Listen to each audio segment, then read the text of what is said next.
Hey everybody, Chris the Cop here. Welcome back. Thanks for watching, and definitely thank you for all your support.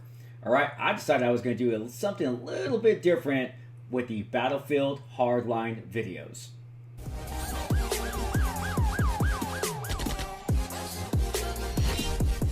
Welcome back, ladies and gentlemen, boys and girls. All right, so in SWAT 4, I did a mission debrief after every mission to discuss what we did right, what we did wrong, and what we could have learned. But with this particular game, it's really not a tactical game where we could talk about various different things. I mean, if you notice when during my foot pursuit in the beginning, I'm kind of going down those long hallways, kind of utilizing what I would do if I was in a foot pursuit and having to bypass hallways. But it's not really a tactician game. So I decided to do something a little bit different. This gameplay or this story is there's some realism and there's definitely a lot of Hollywood into it. And given my appearance on Gameology, where I discussed some of that, I decided that I was going to take each episode I play and I'm going to talk about what is real and what is not real. So I'm using my own gameplay for this video, and we're going to talk about episode 1, and I'm going to tell you exactly what cop. Give me my cop perspective, which is the total reason why many of you are here on this channel. So let's watch episode 1 together, my gameplay, and let's break it down. So I guess we'll call this a breakdown of Battlefield Hardlines, episode 1, which is back to school. And let's see how the game makers got it right and how they definitely got it wrong. Palm this fine country of ours while you can, gentlemen. It's gonna be your last decent view for a long while. Nicholas Mendoza. Shit. Guy like you's really gotta fuck up to land here with me. All right, so we see our, and once again, I don't know what this story, where it's going to eventually lead, but obviously it leads to our good guy falling from grace and being taken to prison. Now, I have never worked custody, so I don't know how it works. So, you custody officers, I apologize if I'm wrong, but I can't see walking in the bus with a loaded shotgun and your sidearm. Because if you are attacked and they take away your weapons, they can get away. Now, usually what I've noticed from working with the LA County Sheriff's Department is they have all the prisoners locked up, and then the deputies are in other areas armed as well, but the prisoners wouldn't be able to get to them, and the deputies are definitely armed in the bus. But I don't know if that's real walking back and forth. It definitely is dramatic for the dramatic gameplay, but I don't know if it's real or not. So let's go on to our next scene. Beans and rice. Seriously? Beans and rice. Why don't you let me order?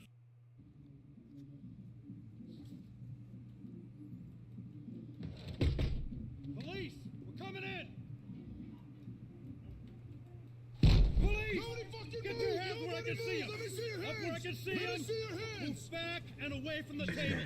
Okay. Really?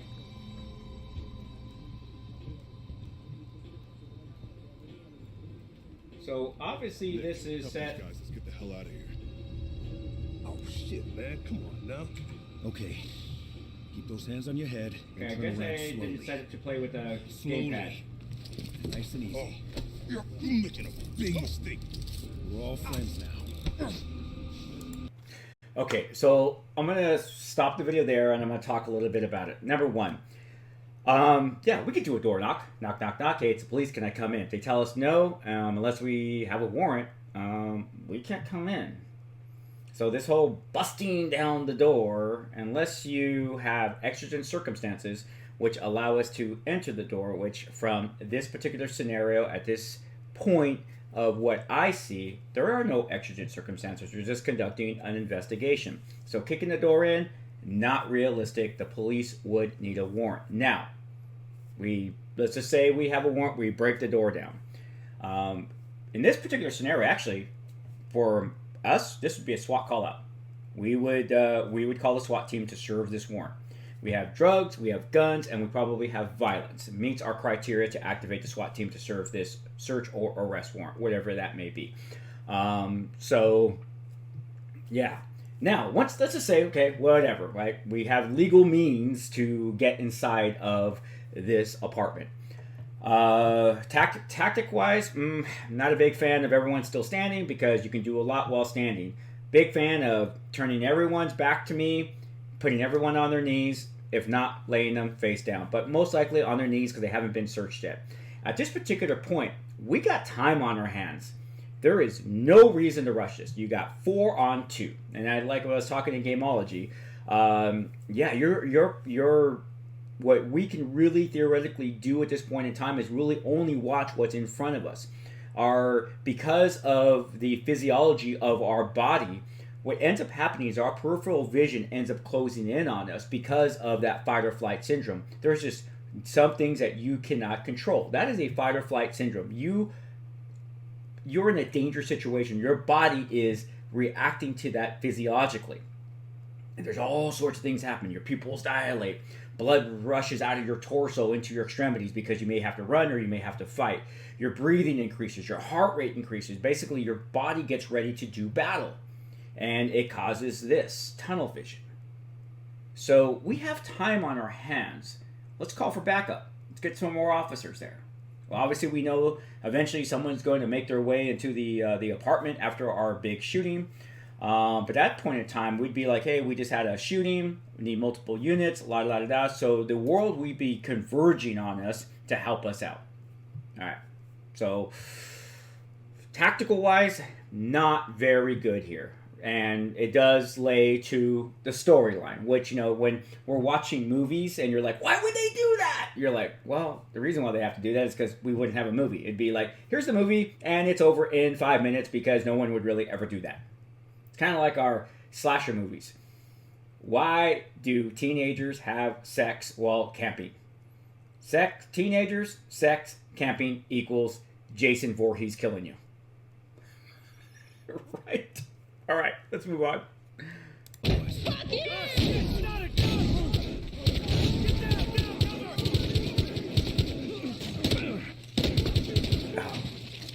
Oh, what just happened? Jesus Christ!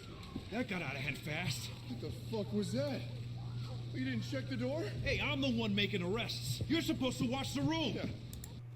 Okay, when I first saw this on Gameology, obviously it's a dark scene. And even Gameology's version was dark. Someone was commenting to lighten it up. Well, I have set the settings according to what you're supposed to set them at. So this is just a dark scene. It's designed to be that way. Designed to give you that cop perspective that some of the situations we are in are dark and we're not using our flashlights because our hands are full. This is our reality. That's why we sometimes don't even use flashlights. Put it this way. We work in the dark so well that I actually have sometimes forgot to turn my headlights on my car and when I'm driving because I can see at night. I have, your eyes become accustomed to that because there are situations where we're driving to a scene and we black out so the bad guys don't know we're coming and we're able to surprise them. And believe it or not, it still works. So we get very used to this. Now, with that, going to this scenario, there are some people in trouble. Those 2 cops. Okay, regardless of this person jumping out of a bathroom with a loaded shotgun and a shooting occurs, this most likely could have been prevented, and people would probably get in trouble for this. Now, I'm sure there's people that are saying, no, cops, they shoot people, and, they get away with it. I'm not saying that the bad things don't happen. I'm not saying that there's everything is picture perfect in law enforcement. I'm just giving you my perspective of a police officer in my 24 years of experience and what I have been accustomed to. So I can't speak to the other 749,999 police officers in the United States. I am just one of those, okay? And I work for a department that, and my department policy is definitely different from other department policies. But regardless, in this one, so once again, this is the reason why numbers work. This is why we get more cops there to prevent something like from this happening. Now, going back to my Gameology, I didn't see the other people with the guns. So when I saw this on the first time at Gameology, I was like, wow, they just killed a bunch of unarmed, suspects. Well, from my gameplay now, I see, no, they weren't unarmed. and you end up shooting all of them. So that would, they're shooting you, you're going to shoot, or they're going to shoot at you, you're going to shoot at them back. So that part was good. I didn't realize that when I first saw Gameology's video. But all right, let's keep going on because we eventually get to our nice little foot pursuit. Foot pursuit. I got him. Gotta have a foot pursuit in a cop game, right? Hands up. Now, if you see here, Damn it. Stoddard, downstairs, now. I love this. We're gonna go right to the car pursuit. Oh my gosh. Really? Okay, let's do this.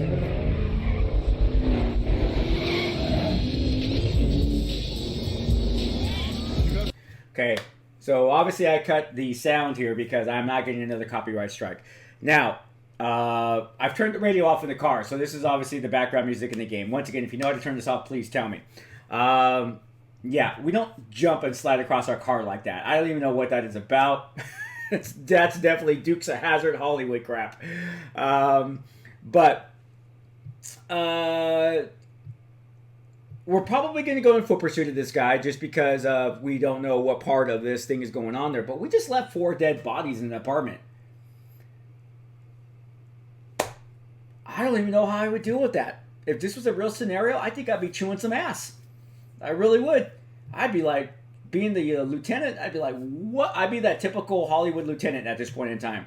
What the effing think you guys think you're doing? Blah, blah, blah, blah, blah, blah, blah. But it's just like, what? So, just so you know, normal police protocol after police shooting is you're not going 10-8 again.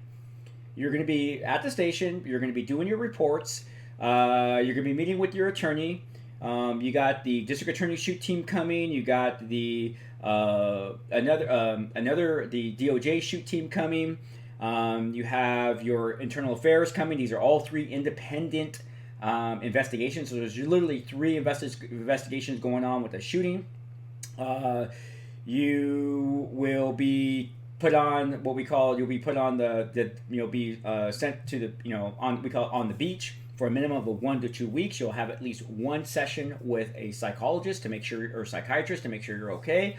And then subsequently, you'll come back to work usually about week 1 or week 2. So this lethal weapon, let's shoot a bunch of people and then we get to go 10-8 again. No, doesn't happen that way. So, and if you are from a law enforcement agency watching this video and it's different in your jurisdiction, man, drop a comment down below and let me know. But this is how it works in Southern California.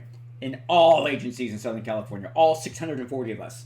So there's 640 law enforcement agencies in the state of California. So that's a lot of police. That's a lot of police departments. All right, let's go and continue to watch this mayhem.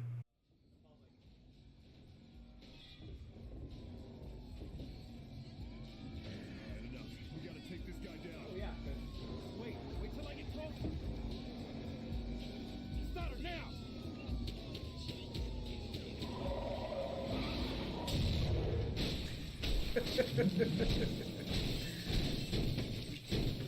Holy shit.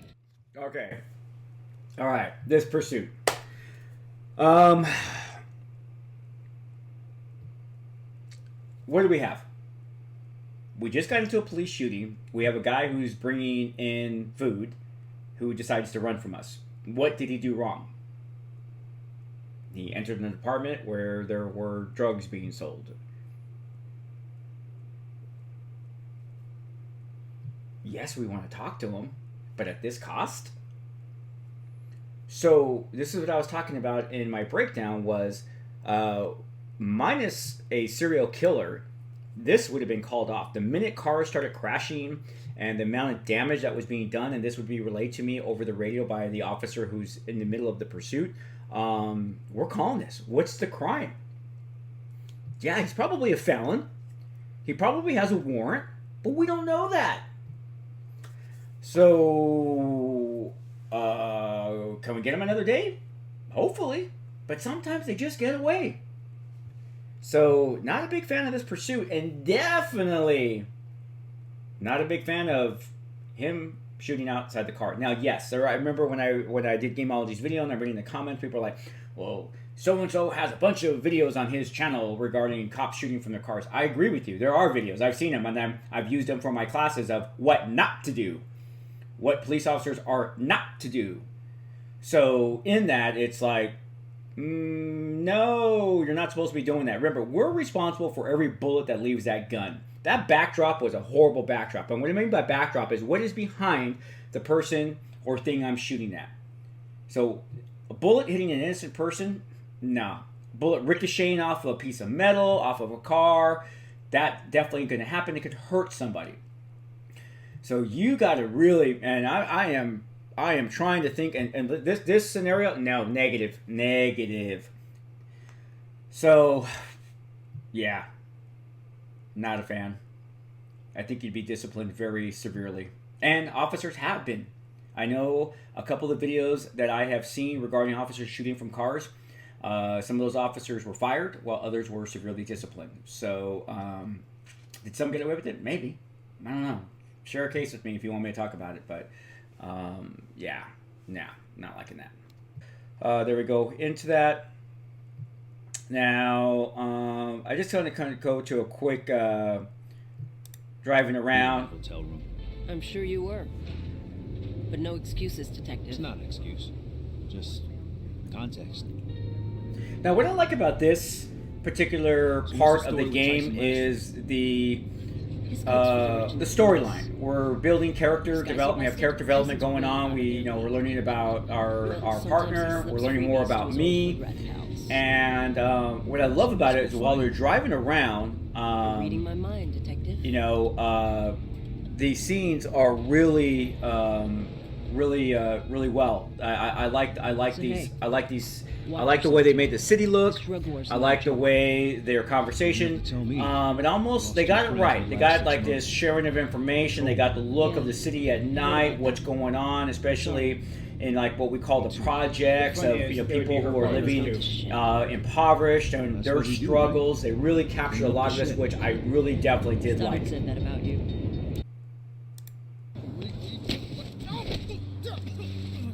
Okay, like I said, Tell me what tap is, and we walk away. Detective served my ass, man. He's on the couch tonight, okay? okay. That's all I So needed to hear. not a big deal on detaining him and asking him questions, but the whole handcuffing him and leaving him. Handcuff is a detention. I know my rights. There are Well, we're just rules gonna leave it regarding there? detention and Sure release. that's smart? So, No, but I'm sure he tried to kill Hollywood. him undercover last year. Fuck so, him. yeah. I mean, Tap's couch is in the Arcola. and I get it. They're saying there's some type of drug war going on and stuff like that, but it still doesn't give law enforcement the right to circumvent Oh, rules shit, and that's regulations, Tap's policies, group. and procedures, We and the don't want law. them to know we're coming. So, Follow me. all right, let's go on. All right. So what I love about this is Nice. I don't carry empty shell casings in my pocket to toss so I can get around somebody, and I don't quite know if that will work, but it is for the game. I just thought I'd jump in here and talk about that. So we're not carrying a bunch of shell casings in our pocket. We got enough to carry, let alone empty shell casings, so we'll just leave there at that.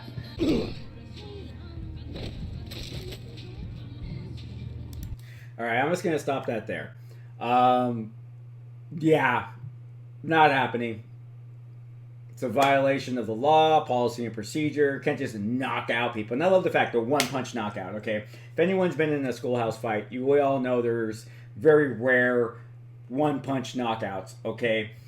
Remember, an officer can only use that force which is reasonably necessary to effect an arrest, to stop someone from fleeing, or to protect the public or themselves. That is it. That force which is necessary. Those are the three scenarios. Did we see any of those three scenarios there? No. We're conducting an investigation, so that does not apply. So we're not going to be knocking people out to be able to get to our primary suspect. So this is definitely the Miami Vice Hollywoodish of the game. But so that does not exist. Not to say, I'm not saying it doesn't happen somewhere in America, but I'm just saying is that, give me the breakdown of what is real and what is not real. Okay, so the last part of this gameplay is we come across our guy who has the information that we need, and we make him a CI and we put a wire on him. Okay, now we have, they don't know their policy, but there are specific policies regarding CIs because over the years, confidential informants have been killed. We have to guarantee their safety. Now, confidential informants can be paid by a police department to provide information, but there's a lot of rules regarding CIs, and I'm not going to profess to know what those rules are. I've had a CIs. I've had CIs before when I worked in narcotics, and they're just looking for a little bit of money, as well as trying to rat out their competition. So you got to take their information kind of with a grain of salt, because you just never know when they're lying. But the investigations I did never were at this level. This is like high level stuff, and but putting a wire on him and sending him inside of a building, but like I say, could it happen? Yeah, probably. I'm just not experienced with that. But then, so that's that. And then, of course, we go ahead and see him right in the beginning, right about to go down into the building, and then I had to get ready for work. So let's do the overall thoughts on episode 1, Back to School. All right.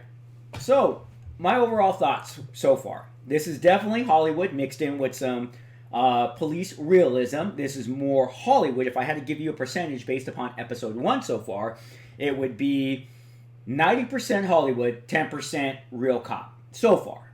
I love the storyline though. Don't get me wrong. I'm enjoying this game, and I understand it's a very short game, but I enjoy this game, and I'm really interested to see the character development. Just like with L.A. Noire, I fell in love with Phelps and Rusty. Those are just, they developed those characters very well, and I liked those characters, and subsequently I wasn't really happy with the ending of L.A. Noire. So I'm really interested to see what happens in Sleeping Dogs, now Battlefield Hardline, and I'm loving these story-driven games.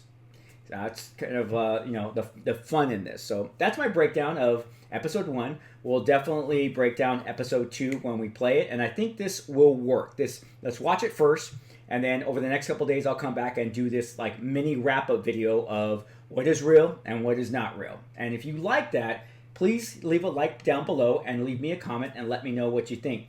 All right, ladies and gentlemen, I am Chris the Cop. I'm a real police officer playing video games and talking everything nerd. We live stream every Tuesday at 4:30 p.m. Pacific Standard Time. Currently, we are live streaming Sleeping Dogs. You can support our live streams both on Twitch and YouTube through Super Chats and bits, which we much appreciate it. We upload a new video every Friday of whatever particular game I'm playing, which is the list has just grown, so I can't even list all of them.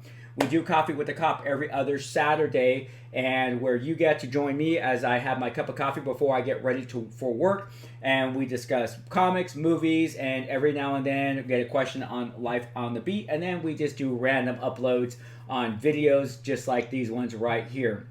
We also have channel memberships both on Twitch and YouTube.